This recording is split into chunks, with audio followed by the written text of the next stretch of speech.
What happens when the lowest-ranking Omega is thrown to the winter wolves, only to bleed out in the snow while saving the children of the most ruthless Alpha King in existence? This isn't a fairy tale. This is the brutal, true survival story of Victoria Lawson. Listen closely. If you look at the public county records for the Cascade Mountain region in November 2018, you will see a missing persons report for a 21-year-old woman named Victoria Lawson. The official police statement claims she wandered off during a harsh blizzard and succumbed to the elements. But within the secretive, fiercely guarded werewolf packs of the Pacific Northwest, the real story is a legendary whisper of betrayal, survival, and a twist of fate that changed their hierarchy forever. Victoria was an Omega in the Blackwood Ridge Pack. In the modern werewolf world, being an Omega isn't just a biological status, it is a life sentence of servitude. You are the peacemaker, the bottom of the food chain, the one who absorbs the pack's anxiety and gets nothing but table scraps in return. Victoria was small, fragile, and deeply introverted, having lost her parents to a rogue attack when she was just a child. She kept her head down, scrubbed the packhouse floors, and dreamed of the day the moon goddess would bless her with a mate who would finally take her away from the daily humiliations. That naive hope shattered on the night of the Winter Solstice Gala. The gala was a massive event, designed for young wolves to find their fated mates. Victoria was only allowed to attend to serve drinks, weaving through the glittering crowd of wealthy, powerful alphas and betas. Then, the scent hit her. It was intoxicating, a heavy, intoxicating wave of cedar and dark musk. Her wolf purred, her heart hammered against her ribs, and she followed the scent across the crowded ballroom. It led her straight to Derek Preston. Derek was the arrogant, ruthless future alpha of the neighboring Silver Creek pack. He was old money, purebred, and highly political. He had just signed a lucrative alliance by proposing to a high-ranking Delta female named Rebecca. When Derek locked eyes with Victoria, holding a tray of half-empty champagne flutes, the realization hit him like a physical blow. The mate bond snapped into place, undeniable and magnetic. For a fraction of a second, Victoria's heart soared. Her mate was an alpha. She was saved. But Derek's eyes didn't hold love. They held absolute, visceral disgust. In a room full of the most influential wolves in the territory, the idea of being tethered to a weak, dirt-poor Omega was political suicide. He couldn't hide the bond. The surrounding wolves could literally smell the mate pull between them. So, Derek made a choice that would echo in infamy. He didn't pull her into a private room. He didn't offer a quiet settlement. He grabbed her by the arm, dragged her to the center of the ballroom, and silenced the music. "Look at this," Derek spat, his voice echoing off the vaulted ceilings. "The moon goddess has a sick sense of humor. But I am an alpha, and I forge my own destiny." He looked down at Victoria, whose eyes were wide with terror and rising heartbreak. "I, Derek Preston, reject you, Victoria Lawson, as my mate. You are weak, you are nothing, and you have no place in my future." The words triggered an ancient, agonizing magic. The rejection tore through Victoria's chest like a physical blade. She collapsed to her knees, screaming as her wolf spirit was violently severed from its intended other half. A rejected Omega rarely survives the shock, let alone the depression that follows. The Blackwood Alpha, embarrassed by the spectacle, didn't offer her comfort. Instead, he banished her. She was a liability now, a broken wolf.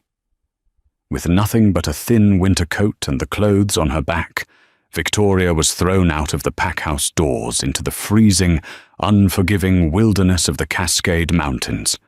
The temperature was dropping below zero. A blizzard was rolling in, Derek had essentially handed her a death sentence. For 2 days, Victoria wandered. Her body was shutting down.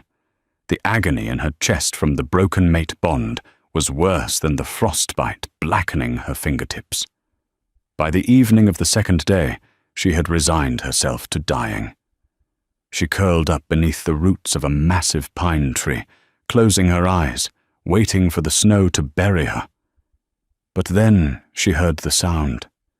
It wasn't the howl of a wolf. It was the screech of tearing metal, followed by the terrifying, frantic cries of children. Adrenaline is a strange thing. Even when a body is completely broken, the primal instinct to protect the innocent can resurrect the dead.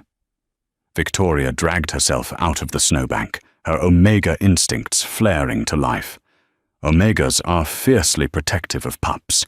It is woven into their very DNA. She stumbled through the blizzard until she reached a steep ravine. At the bottom, a heavy, armored black SUV lay flipped on its roof, smoke billowing into the freezing air. The bodies of 2 massive men, clearly werewolf bodyguards, lay motionless in the blood-stained snow, their throats brutally torn out. This wasn't an accident. This was a hit. Victoria slid down the icy embankment, ignoring the agonizing pain in her frozen limbs. She reached the shattered back window of the SUV. Inside, trapped in their reinforced car seats, were 2 terrified pups, a boy, no older than 5, and a girl, barely 3. They were sobbing, their tiny hands reaching out. "I've got you," Victoria rasped, her voice completely hoarse. "I'm right here." She managed to wrench the mangled door open, her fingers bleeding as she snapped the seatbelts. She pulled the boy, Finn, and the little girl, Astrid, into her arms. They smelled of terrified puppy, but beneath that, they carried a scent that made Victoria's breath hitch. It was an ancient, overwhelmingly powerful scent. Sea salt, blood, and iron. The scent of the Northern Isles. These weren't just any pups, but Victoria didn't have time to process who they belonged to. A low, rumbling growl echoed from the tree line. The attackers hadn't left. 4 massive rogue wolves stepped out of the shadows of the pines. But as the wind shifted, Victoria caught their scent. They weren't rogues. They smelled faintly of industrial chemicals and wet asphalt, the distinct territory markers of Derek Preston's Silver Creek pack. Derek's men had orchestrated this assassination. Victoria was a starved, rejected, freezing Omega. She stood no chance against 4 trained killers. But as the pups whimpered, burying their faces into her neck, a protective rage ignited inside her that she had never known. She didn't shift into her wolf. She was too weak, but her eyes flashed a brilliant, unnatural gold. "Run," she whispered to Finn, shoving him and his sister behind a large boulder. "Do not come out until I say so."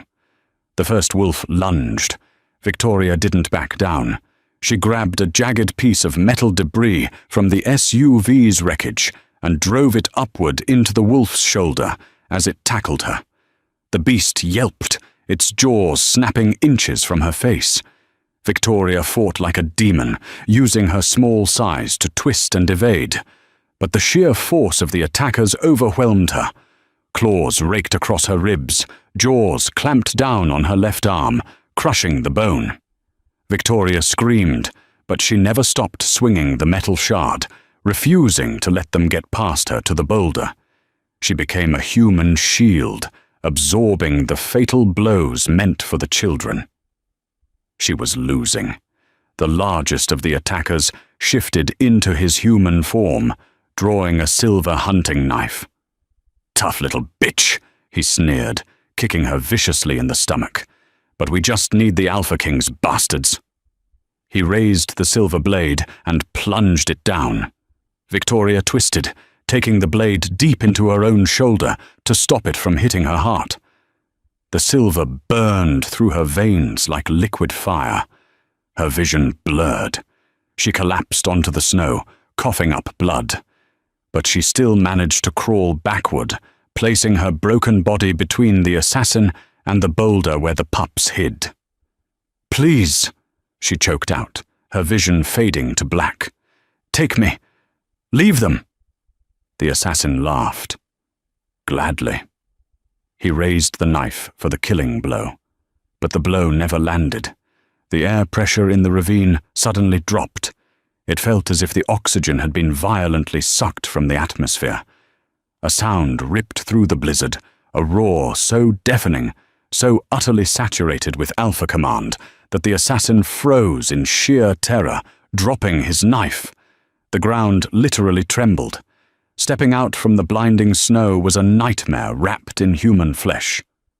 Stellan Hogg, the Alpha King of the Viking bloodline. A man whose reputation for brutality was matched only by his fiercely guarded privacy. He stood 6'5", heavily muscled, his face slashed with an old, jagged scar, and his eyes glowing a terrifying, murderous crimson. He had felt his guards die through the pack link, and he had come for his children. What happened next was not a fight. It was an execution. Stellan moved faster than the eye could track. He didn't even bother shifting. He grabbed the assassin by the throat, lifting him off the ground, and with a sickening crack, snapped his neck, tossing the body aside like a rag doll. The remaining 3 wolves turned to flee in absolute panic. Stellan caught 2 of them, his bare hands ripping through fur and bone with a feral, terrifying efficiency. The last one managed to scramble up the ravine, escaping into the night. Stellan's chest heaved as he stood amidst the carnage. The crimson in his eyes slowly faded back to a striking, icy blue. He turned his massive frame toward the boulder. "Finn! Astrid!" His deep, gravelly voice echoed. The pups peeked out from behind the rock. Seeing their father, they burst into tears and ran to him. Stellan dropped to his knees, his massive, blood-soaked hands gently pulling his children against his chest. He buried his face in their hair, his shoulders shaking. "We're okay, Papa," Finn cried, pointing a tiny, trembling finger toward the snow. "The nice lady saved us. She didn't let the bad men get us." Stellan froze. He slowly turned his head to look at the mangled, bleeding body lying in the red-stained snow. He hadn't even noticed Victoria in his blind rage. He stood up, commanding his pups to stay back, and cautiously approached the dying woman. She was covered in silver burns, frostbite, and deep lacerations. She was seconds away from death. Stellan knelt beside her, reaching out to check her pulse. The moment his fingers brushed the cold skin of her wrist, a shockwave tore through his entire body. It was a sensation he had thought was a myth, a legendary connection that his ancient Viking ancestors spoke of, but he had never experienced. The scent of vanilla, fresh rain, and immense sorrow hit his senses, overwhelming the smell of copper and death. "Mate," Stellan gasped, his icy blue eyes widening in absolute shock. He, the ruthless Alpha King who had sworn off love after the death of his chosen mate years ago, had just found his fated soulmate, and she was bleeding to death in the snow because she had sacrificed herself to save his children. Victoria's eyelids fluttered open one last time. She saw the massive, terrifying man looming over her. Her shattered mind didn't register the mate bond. She only registered another Alpha. Don't hurt them," she whispered, a bloody bubble popping on her lips as she weakly tried to push his massive hand away. Then her eyes rolled back, and Victoria Lawson fell completely still. "No," Stellan growled, a sound of pure panic tearing from his throat. "No, no, no, you do not die on me. Do you hear me?" He scooped her frail, broken body into his arms, clutching her to his chest. He turned to his pups. "Hold on to me," he commanded. With his fated mate dying in his arms, and his children clinging to his legs, The Alpha King vanished into the blizzard, bringing a storm of vengeance to the Pacific Northwest that the werewolf world would never forget. For 14 days, the medical wing of the Hoge estate, a massive, heavily fortified compound hidden deep within the San Juan Islands, miles off the coast of Seattle, felt more like a tomb than a sanctuary. Victoria was kept in a medically induced coma. The trauma to her body was catastrophic. Dr. Henrik, the most renowned shifter physician on the West Coast, had to surgically remove shards of silver from her shoulder and reconstruct her crushed arm. But the physical wounds were secondary to the spiritual ones. The lingering venom of Derek Preston's rejection was acting like a parasite, actively fighting the healing properties of her wolf. During those 2 weeks, Stellan Horge did not leave her side. The Alpha King, feared across 3 continents for his ruthless efficiency and icy demeanor, had reduced his daily operations to a laptop on a small table beside her bed. His pack, the ancient Fenrir bloodline, watched in stunned silence as their terrifying leader gently wiped the sweat from the brow of a nameless, broken Omega.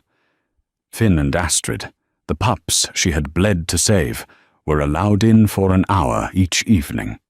They would bring her hand-drawn pictures and lay them on her blanket, whispering promises that their papa would fix her. On the 15th day, the monitors began to beep rapidly. Victoria's eyes flew open. Her first breath was a ragged, terrified gasp. The sterile smell of the medical equipment instantly brought back the memory of the snow, the blood, and the silver knife. She tried to scramble backward, her heart rate skyrocketing, but a massive, warm hand gently enveloped hers. "Breathe," a deep, rumbling voice commanded softly. It wasn't an alpha command. It was a plea. Victoria's wild eyes darted to the side and locked onto Stellan. The sheer size of him, his broad shoulders, the jagged scar running down his cheek, the intense, icy blue eyes, sent a spike of pure terror through her. She remembered him from the snow. She remembered the sickening crunch of bone as he slaughtered the assassins. "Please," Victoria whimpered, violently pulling her hand away and pressing herself against the headboard. I don't have anything. I'm an Omega. Please don't hurt me." Stellan's expression shattered. The mate bond, which was singing a triumphant, roaring song in his own blood, was completely dormant in hers. She couldn't feel him. She only saw a monster. He immediately backed away, raising his hands in surrender, putting 10 feet of distance between them to give her space. He forced his dominating aura down until it was completely suppressed, an excruciatingly painful feat for an alpha of his rank. "You are safe here, Victoria," Stellan said, his voice thick with emotion. "No one will ever hurt you again. My name is Stellan. You saved my children." Before Victoria could process his words, the heavy oak door burst open. Finn and Astrid ran into the room, slipping past Stellan's legs. "Victoria!" little Astrid squealed, scrambling up the side of the bed. Finn followed, carefully avoiding her bandaged arm, and buried his face in her good shoulder. "You woke up! Papa said you would." The crippling fear in Victoria's chest paused. The Omegan instinct to nurture overrode her terror. She shakily wrapped her good arm around the pups, tears spilling hot and fast down her cheeks. As she held them, she looked up at the terrifying Alpha King. He was watching his children cling to the woman who had traded her life for theirs. And for the first time, Victoria saw a tear escape his icy blue eyes. Over the next month, the fortress transformed from a prison of fear into a place of profound healing. Stellan was incredibly patient. He didn't push the mate bond. He knew her soul was fractured from Derek's rejection, and pushing his claim would only traumatize her further. Instead, he simply became her shadow. He brought her meals, read to her when her eyes were too tired, and walked with her along the jagged cliffs of the island when she regained her strength. Slowly, the ice around Victoria's heart began to thaw. She realized that the fearsome Alpha King was fiercely protective, deeply intellectual, and surprisingly gentle. And as her body healed, something miraculous happened. The lingering toxic tether of Derek's rejection began to dissolve, replaced by the warm, intoxicating pull of the true mate bond. Stellan smelled of sea salt, amber, and safety. One evening, as they sat by a roaring fireplace in his private library, Stellan finally asked the question that had been burning in his chest. "My security team tracked the SUV attackers to the Silver Creek Pack," Stellan said, his jaw tight. "We know it was Derek Preston who ordered the hit. He wanted to wipe out my heirs to secure the southern trade routes. But what I don't understand, Victoria, is why you were out in that blizzard alone." Victoria froze. The shame of that night rushed back. She looked down at her scarred hands. "Because he was my mate," she whispered. "Derek. We realized it at the winter gala, and in front of everyone, he rejected me. He threw me out to freeze. I was nothing but a weak Omega." The silence in the library became heavy, suffocating, and charged with static electricity. When Victoria looked up, she gasped. Stellan's eyes were glowing a terrifying, unnatural crimson. The air in the room grew completely frigid. The sheer, unadulterated fury radiating from him was enough to crack the glass in the windows. It wasn't just that Derek had tried to murder his children. Derek had tortured, humiliated, and broken the Alpha King's fated mate. Stellan knelt before her, taking her face in his massive hands. His thumbs gently wiped away her tears. "You are not a weak Omega," Stellan growled softly, a terrifying promise vibrating in his chest. "You are the soulmate of the Viking king. You are the mother to my pups, and you are going to watch me tear his empire to ashes." 2 months later, the social season of the Pacific Northwest Werewolf Elite reached its peak. Derek Preston was hosting a massive, highly publicized summit at the historic Grand Davenport Hotel in Spokane. The event was doubling as his formal mating ceremony to Rebecca, the high-ranking Delta, officially solidifying his power and influence. Derek was drunk on his own arrogance. He believed his hit on the hog Pups had been successful, as the Alpha King had gone completely dark, retreating to his island fortress. Derek thought Stellan was paralyzed by grief. He was dead wrong. The ballroom was packed with hundreds of alphas, betas, and political figures, all raising their glasses as Derek stood at the podium, a smug smile plastered across his face. "To a new era of prosperity for the Silver Creek Pack," Derek shouted, raising his crystal flute. Before the crowd could echo the cheer, the massive 12-foot mahogany doors of the ballroom didn't just open. They were violently blasted off their hinges, shattering into heavy splinters across the marble floor. The music violently cut out. The room fell into a dead, terrified silence. Standing in the doorway, flanked by a dozen heavily armed, massive Viking warriors of the Fenrir Guard, was Stellan Hogg. He wore a tailored black suit, but his aura was entirely feral. His eyes glowed a lethal, promised red. The sheer weight of his alpha command slammed into the room, forcing several weaker wolves to drop to their knees, gasping for air. Derek's smug smile vanished. The color drained from his face, replaced by a sickening, pale terror. "Stellan," Derek stammered, his glass shaking. "King Hauge, we didn't expect you." "I am sure you didn't," Stellan's voice boomed, echoing off the chandeliers. He stepped into the room, the crowd parting like the Red Sea.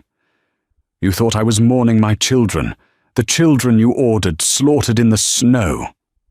A collective gasp ripped through the ballroom. Accusing an alpha of murdering pups was the highest form of treason in their world. "That is a lie!" Derek shouted, panic edging his voice as he looked around at the murmuring crowd. "You have no proof! You are out of your jurisdiction, Hauger!" "I don't need jurisdiction," Stellan snarled, pulling a thick folder from his jacket and tossing it onto the floor. "I have the GPS data from your rogue vehicles. I have the bank transfers, and I have an eyewitness." Stellan turned back toward the destroyed doorway and extended his hand. The crowd held its breath as a woman stepped out of the shadows. But this was not the fragile, broken, starving Omega they had watched get humiliated months prior. Victoria stepped into the light, and the room physically recoiled in shock. She was draped in a stunning, midnight blue silk gown that clung to her newly healthy curves. A delicate ancient silver crown, the mark of the Fenrir queen, rested in her dark hair, but it was her aura that stunned them. Being mated to an Alpha King, an Omega's latent power is fully awakened. Victoria's eyes were glowing a brilliant, blinding gold. She radiated authority, grace, and an overwhelming, terrifying power. Derek stumbled backward, knocking over his podium. "No," he whispered, staring at the ghost of the woman he had sent to die. "No, that's impossible. You're dead. You're a weak nobody." "I survived, Derek," Victoria said. Her voice wasn't loud, but it carried a crystalline, absolute authority that forced every wolf in the room to listen. "I survived the cold. I survived your assassins, and I protected the heirs you tried to butcher." She walked forward, her hand slipping perfectly into Stellan's. The visual of the massive, lethal Alpha King and his radiant, golden-eyed queen was breathtaking. "By the ancient laws of our kind," Stellan's voice rang out, cold and merciless, "an attack on the royal heirs is punishable by death. But an attack on my fated mate, that requires a special kind of hell." Rebecca, Derek's new bride, shrieked and backed away from him in horror, realizing her mate was a dead man walking. Derek backed into a corner, let out a desperate, panicked roar, and shifted into his wolf, lunging toward Stellan in a final, suicidal bid for survival. Stellan didn't even shift. He simply caught the massive wolf mid-air by the throat. With a brutal, fluid motion, he slammed Derek into the marble floor, cracking the stone beneath them. He placed a heavy, unforgiving boot squarely on Derek's chest, pinning him down as the wolf whined in agony. "I strip you of your alpha title," Stellan declared to the silent, terrified room. "I strip you of your lands, your pack, and your wealth. You will spend the rest of your miserable, pathetic life in the silver-lined cells beneath my fortress, where you will feel a fraction of the cold and the pain you inflicted upon my mate." Stellan looked down at Derek, his eyes devoid of mercy. "Take him away." The Fenrir guards dragged the whimpering, broken wolf out of the ballroom. The Silver Creek pack, realizing their leader was a traitor, immediately dropped to their knees, bowing their heads in submission to the Alpha King and his new queen. Stellan turned to Victoria. The terrifying, murderous rage vanished from his face, replaced instantly by absolute devotion. He kissed her hand gently in front of the kneeling crowd. Victoria looked out over the sea of powerful wolves, the same wolves who had laughed at her, who had watched her be thrown away like garbage. Now, they were bowing to her. She had started as the lowest ranking, rejected Omega, left to bleed out in the winter snow. But through her sheer will to protect the innocent, she had forged her own destiny. She wasn't just an Omega anymore. She was Victoria Hauger, the protector of the Pups, the heart of the Alpha King, and the most powerful queen the West Coast had ever seen. If Victoria's journey from a rejected, broken Omega to the fierce, beloved queen of the Viking Alpha King, kept you on the edge of your seat. Smash that like button. Share this incredible true survival story with your pack, and don't forget to subscribe to our channel for more heart-stopping werewolf dramas and real-life shifter tales. What should Stellan do to Derek next? Drop a comment below.